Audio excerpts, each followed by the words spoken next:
Why doesn't the hero reveal himself and tell us all your real name? You do have a name.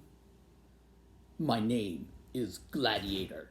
How dare you turn your back on me? Slave, remove your helmet and tell me your real name.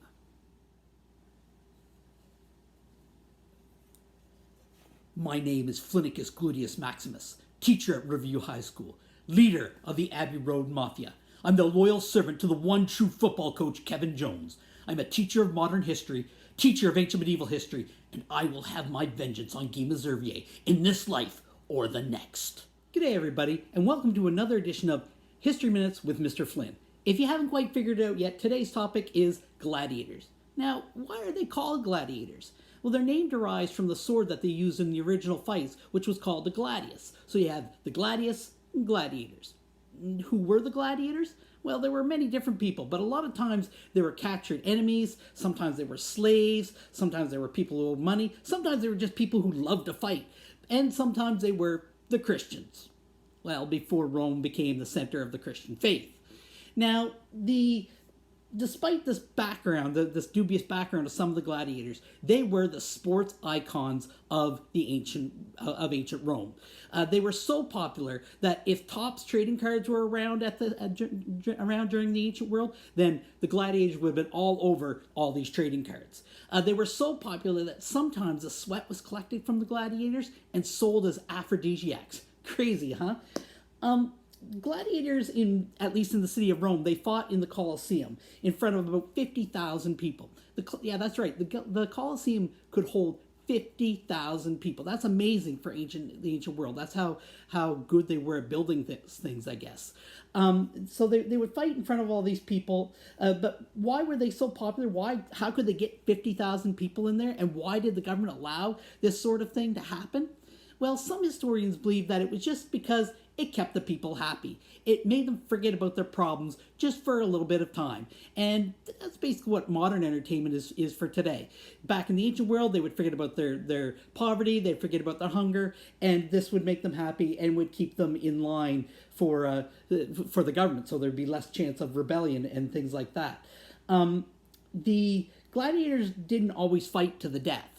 Sometimes the gladiators, if they were both or all still alive at the end, the emperor would go to the crowd and ask basically who should the loser live or should they die, and he would do this with a thumbs up or thumbs down. So he'd go thumbs up, that means they live. Thumbs down meant they died, and he'd go by the noise of the crowd. So if it was thumbs up and the noise was the loudest, then the gladiator who lost got to live. If it was thumbs down and the noise was loudest, well, then they died. So it was I guess really you got to give the fans what they want in this case.